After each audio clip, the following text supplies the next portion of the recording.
नमस्कार। ट्रैफिक के नियमों को न मानने पर किस तरह के दुष्प्रभाव दुष्परिणाम होते हैं, उसके बारे में है आज की हमारी ये कहानी सेव योरसेल्फ, जिसे लिखा है श्रीधर आर जी ने। इन्होंने इसी अनदेखी को, उनके बेटे के इसी ट्रैफिक नियमों के अनदेखी की वजह से उन्होंने अपना जवान बेटा खोया। ये कहानी उसके बारे में है। तो आइए जानते हैं क्या लिखा है इन्होंने। It was October 25, 2010, my wedding anniversary. Every year this day as a family we plan for some outing, and that day too we went out for dinner and celebrated our years of togetherness. The next day as usual I came back home around 9 p.m. from work. My daughter Vishnu had reached home early from her work, but my son Anish was yet to reach home. He is on his way home, said Sarla, my wife. तो writer कह रहा है कि ये अक्टूबर 25 अक्टूबर 2010 की बात है और ये मेरी एनिवर्सरी का दिन था, मेरी वेडिंग एनिवर्सरी का दिन था। और हर साल की तरह इस साल भी हमने फैमिली आउटिंग को गए, रात में बाहर डिनर किया और फिर अपना दिन सेलिब्रेट किया और वापस आए। अगले दिन की बात है, अगले दिन सब अपने नॉर्मल रूटीन में आ गए और मैं अपने काम पर, मेरी बेटी विष्णु, बेटी जिसका नाम विष्णु है, वो अपने ऑफिस, बेटा अपने काम पर, सब अपने अपने काम पे निकले। रात के 9 बजे मैं वापस अपने घर से आया तो अपने काम से वापस घर पर आया तो देखा कि मेरी डॉटर अपने जॉब से वापस आ चुकी है और बेटा अनीश अब तक आया नहीं है। जब मैंने उसके बारे में पूछा तो उसकी माँ ने कहा कि वो आ रहा है, ऑन द वे है, वो घर के लिए निकल चुका है, घर के रास्ते की तरफ आ ही रहा है। एट अबाउट 9:30 PM, ये 9 बजे की बात थी जब मैं आया और मैंने पूछा तो उसकी माँ ने कहा कि वो आ रहा है। 9:30 का टाइम था, 9:30 बजे का टाइम हुआ। माई मोबाइल रैंग, मेरी मोबाइल बजी and it was a call from Anish number. I thought he was going to say that he would come home late, but when I picked up the call, I heard a different voice at the other end. The troubled and panicky voice said that Anish had met with an accident in a nearby area. तो वो कह रहा है कि 9:30 बजे मेरे mobile में phone आया। जब मैंने फ़ोन उठाकर देखा तो उस अनीश के नंबर से वो फ़ोन आया था। मुझे लगा कि अनीश ने फ़ोन किया बोलने के लिए कि उसे थोड़ा सा और टाइम लग सकता है, रास्ते में कहीं रुक गया है, किसी से मिलना है या जो कुछ भी है, तो शायद वो ये बताने के लिए उसने फ़ोन किया। पर जैसे मैंने फ़ोन उठाकर हेलो कहा तो सामने से किसी और की आवाज़ आ रही थी। आवाज़ डरी हुई, सहमी हुई सी, घबराई हुई सी आवाज़ थी और उसने कहा कि ये जिस किसी का भी नंबर है उसका एक्सीडेंट हो गया है। मतलब अनीश का एक्सीडेंट हो गया और कोई ऑनलुकर जो वहाँ कोई चश्मदीद था उसने उसका फ़ोन निकाल के उसके घर वालों का नंबर निकाला और उसने उसी फ़ोन से फ़ोन किया बताने के लिए कि उसको उसका एक्सीडेंट हो गया है। On hearing this, Sarla and Vishnu broke into tears and started screaming. I tried to console them but in vain. और ये सुनते ही हम सबके होश उड़ गए।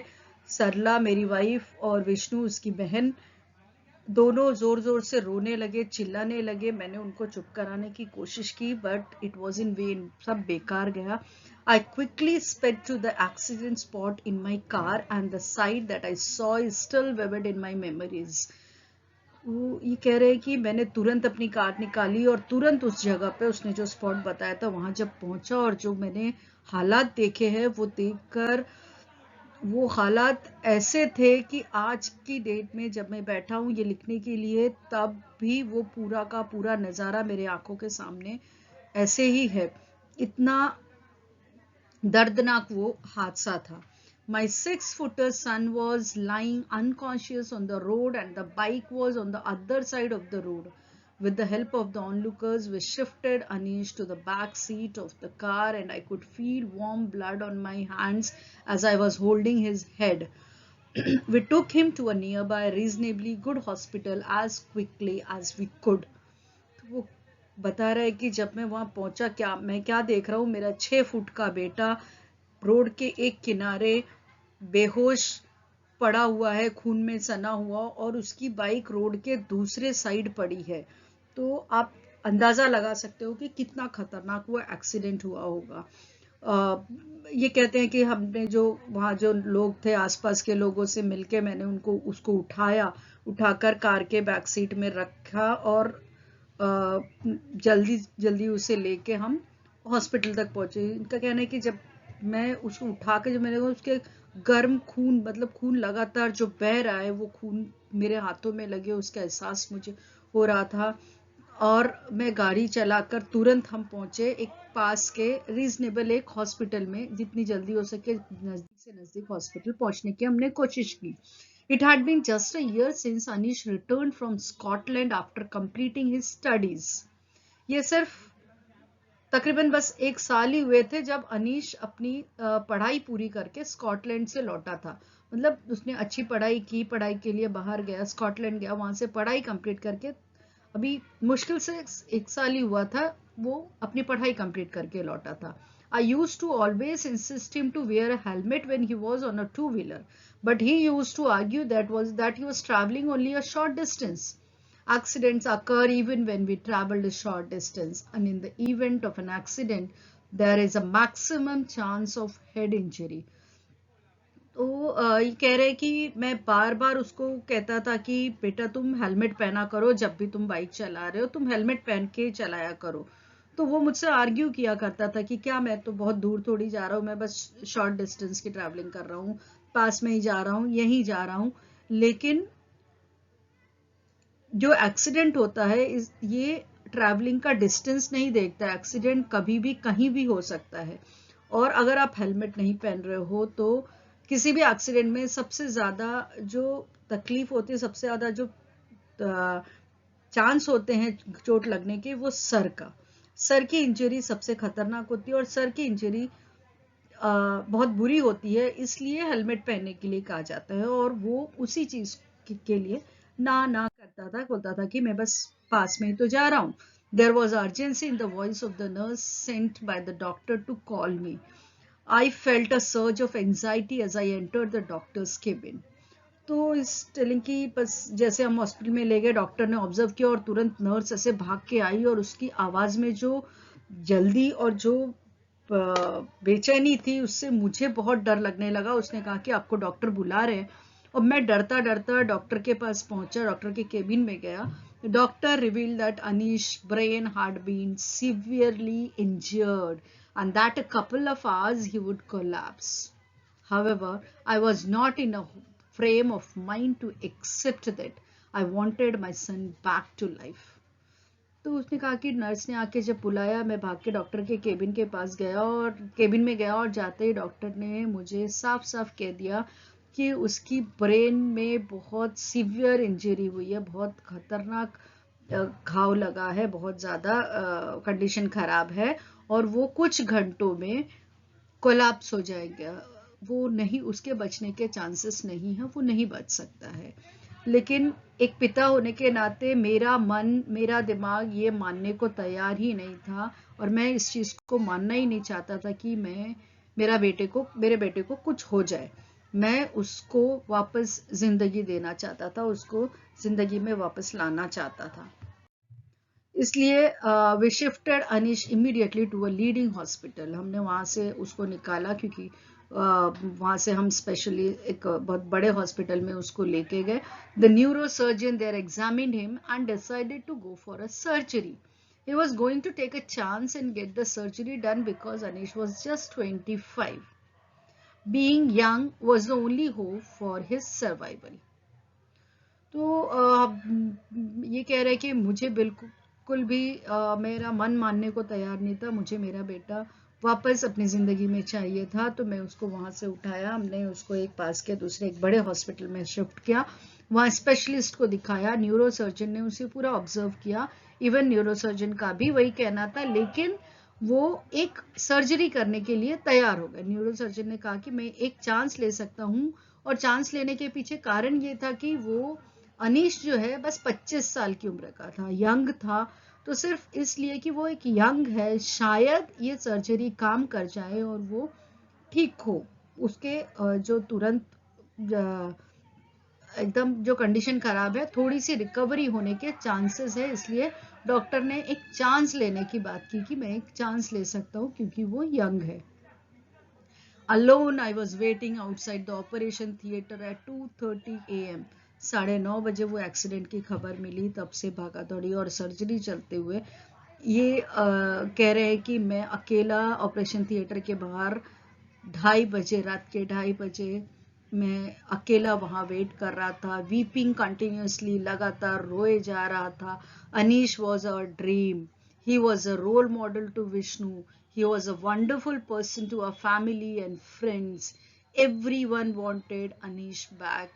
अनीश मेरा सपना था। अनीश अपनी बहन के लिए एक रोल मॉडल था, मेरे परिवार, मेरे दोस्तों के लिए वो एक अच्छा इंसान था। हर कोई उसको अपनी लाइफ में वापस पाना चाह रहा था। But in what state he is he going to be after the surgery? Is he going to be alive? Is he going to be normal? Will he ever speak again? Is he going to walk? Or will he have to use the wheelchair? My thoughts ran wild. तो ये कह रहे हैं कि मेरे दिमाग में बहुत बहुत बुरे बुरे ख्याल आ रहे थे कि सर्जरी के बाद क्या होगा, क्या वो जिंदा बचेगा, और अगर वो जिंदा बचेगा तो वो किस कंडीशन में होगा, क्या वो चल पाएगा, क्या वो नॉर्मल लाइफ जी पाएगा, क्या वो दोबारा बात कर पाएगा हमसे, वो उसकी क्या वो पूरी लाइफ व्हीलचेयर में बैठा रहेगा। मतलब दिमाग में बुरे बुरे सारे ख्याल मेरे आ रहे थे। The memory of that dreadful night still shudder my whole being even as I write this now.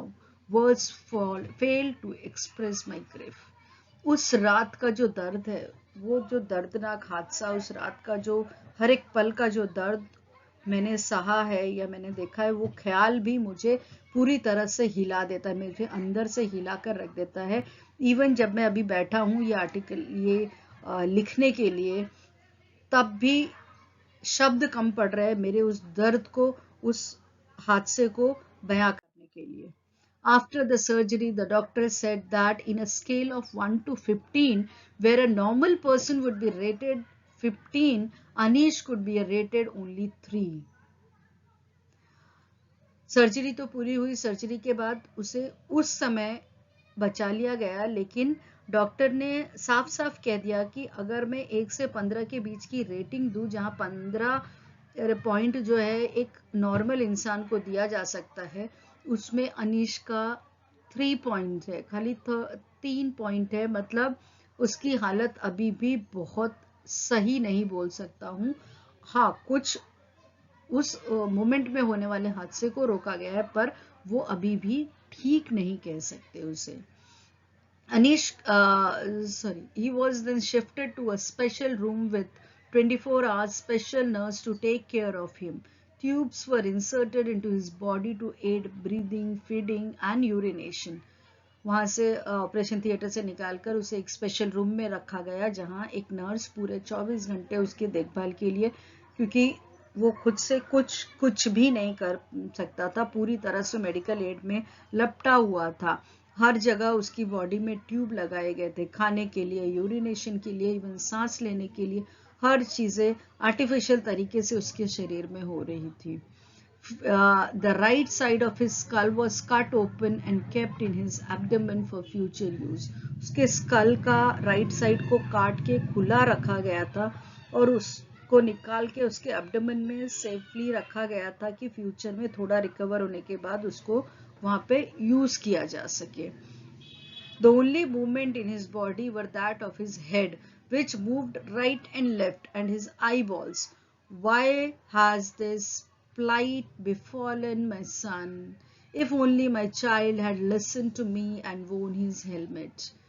तो उसकी हालत ऐसी थी कि पूरे शरीर में कोई भी मूवमेंट नहीं था, बस थोड़ा सा सर राइट और लेफ्ट मूव हो रहा था और आंखों की जो पुतलियां थी, आई बॉल्स जो थे, वो थोड़े मूव हो रहे थे। तो ये कहते हैं कि मेरे बेटे, ऐसा दिन, ऐसे हालात, ऐसे समय आया ही क्यों?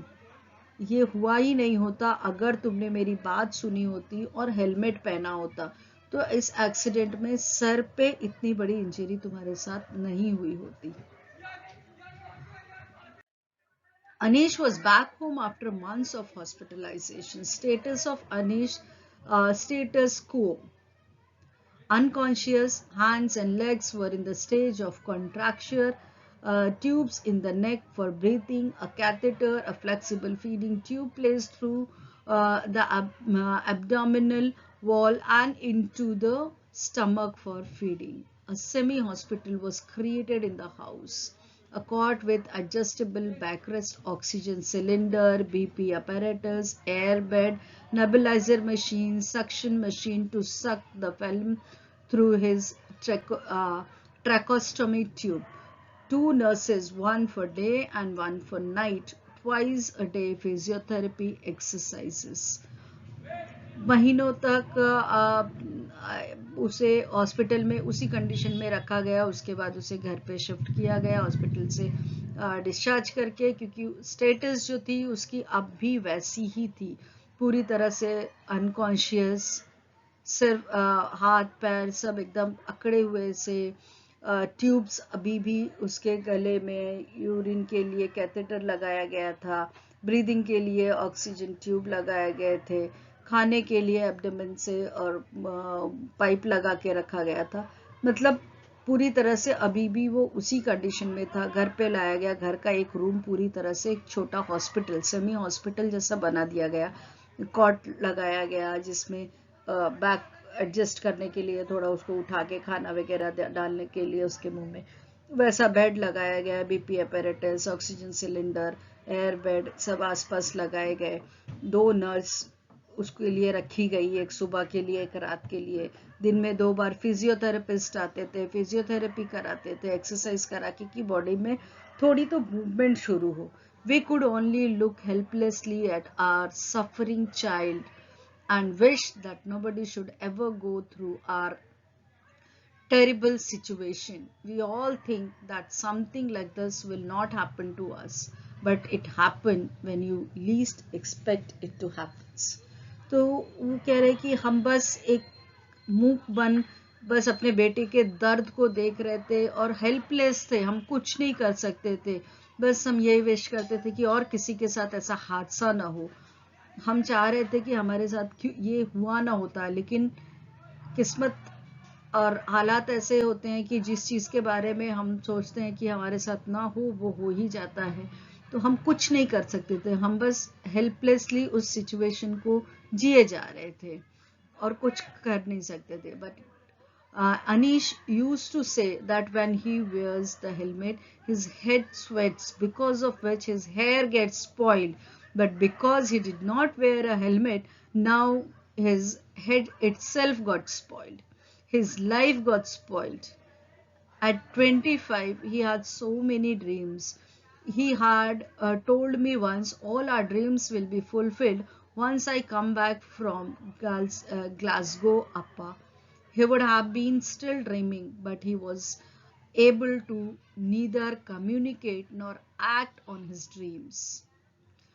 So, ये कह रहे कि अनीश अक्सर कहता था, जब भी मैं उसको बोलता था कि तुम हेलमेट पहनो, तो बोलता था कि हेलमेट पहनने से मुझे पसीने होते हैं और पसीने होने की वजह से मेरे बाल खराब हो जाते हैं, तो आप प्लीज़ मुझे इंसिस्ट मत किया कीजिए हेलमेट पहनने के लिए, मैं नहीं पहनूंगा.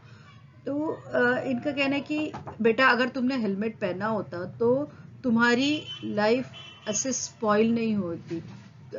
तुम्हारे बाल के स्पॉइल होने के डर से तुमने जो किया वो आज तुम्हारी जिंदगी को स्पॉइल कर गया.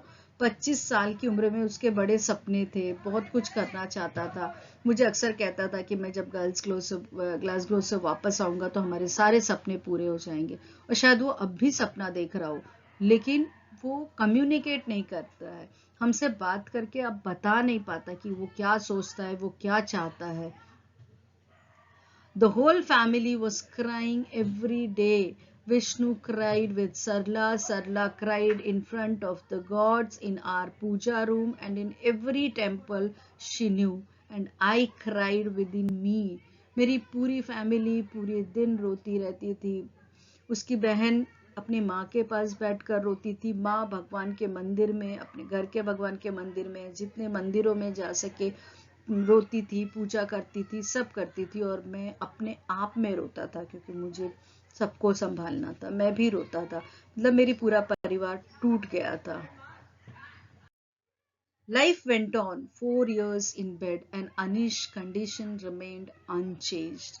इसी तरह हमारी जिंदगी चलती रही, 4 साल का दिन निकल गया, पर 4 सालों में भी अनीश का कंडीशन ठीक नहीं हुआ। अनीश की कंडीशन जस की तस बनी रही, वो वैसे ही हालत में बिस्तर पर पड़ा रहा। Every day we talk to him loudly, holding his hand tight. Sometimes he moved his mouth as if to say love you in response to my love you. We played his favorite music for him. There would be no expression on his face, but we could understand that he could smell the aroma of food when Sarla cooks. ऐसी हमारी जिंदगी चलती रही। हम उससे जोर जोर से बात करते थे, उसके हाथ को टाइट से पकड़ के चिल्ला के बोलते थे कि कुछ तो बोलो, हमसे बात करो। कभी कभी ऐसा लगता था, हमें ऐसा लगता था कि उसकी होठ थोड़ी सी हिल रही है।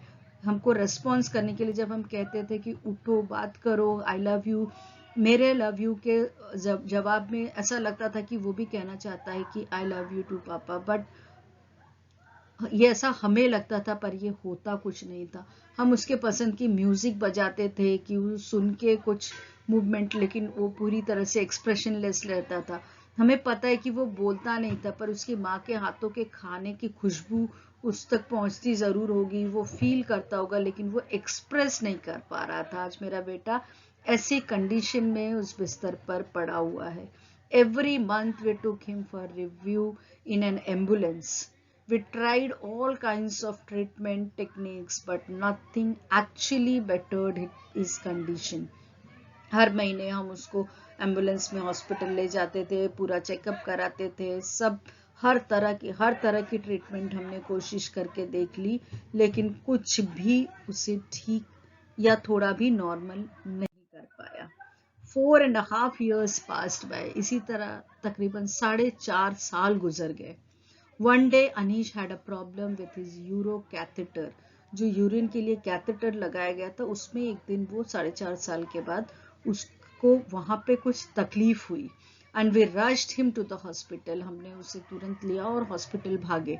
There he developed a breathing difficulty and collapsed. वहां उसे सांस लेने में भी तकलीफ होने लगी और फिर फाइनली वो इस दुनिया से चला गया। His painful life had come to an end. उसका जो वो 4.5 साल का दर्द भरा लाइफ था, वो उसका अंत हो गया। For us it was a huge loss. और हमारे लिए ये बहुत बड़ा लॉस था, बहुत बड़ा नुकसान था। We could only stand by helplessly as our dear son departed us forever. हम बस वहाँ सन खड़े रह सके, हेल्पलेस, असहाय वहाँ खड़े रहे, क्योंकि हमारा प्यारा बेटा हमें छोड़कर जा चुका था, इस दुनिया से वो जा चुका था। Life is precious. जिंदगी बहुत अमूल्य है, बहुत कीमती है, इररिप्लेसेबल गिफ्ट. ये ऐसा गिफ्ट है भगवान द्वारा दिया गया जिसको हम बदल के ले नहीं सकते. जो जिंदगी मिली है हमें जीनी है. And when everything in life goes smoothly, if only we would adhere to the available safety and intelligent measures, most of the time we can save our life and spare the grief of our dear ones. और अगर हमारी life अच्छी चल रही है, smooth चल रही है, सब कुछ अच्छा चल रहा है, तो उस समय ही क्यों ना हम अपने आप को इतनी सेफ्टी और सिक्योरिटी के साथ, जो हमारे लिए बनी हुई है नियम, कायदे, कानून, जो हमारी सुरक्षा के लिए है, उसको मानते हुए, उसको अपनाते हुए अगर हम चले, तो हम न सिर्फ अपने आप को सुरक्षित रह सकते हैं, पर अपने अपनों के जो दर्द है उससे भी बचा सकते हैं. वो तो चला गया, लेकिन उसके पीछे ये दर्द आज भी उसके माँ बाप, बहन, परिवार, दोस्त, सबके दिल में रह गया. अगर उसने वो नियम माने होते, उसने हेलमेट पहना होता, तो शायद हालात ऐसे नहीं होते. तो इनका कहना है कि जब सब कुछ अच्छा चल रहा हो तो उसे ग्रांटेड नहीं लेना चाहिए. जो नियम, कानून, कायदे है, जो अपनी सुरक्षा से रिलेटेड जो भी नियम है, उसे हमें जरूर मानना चाहिए. इससे हम भी खुश रह सकते हैं और हम अपने अपनों को भी दुख देने से बच सकते हैं. धन्यवाद.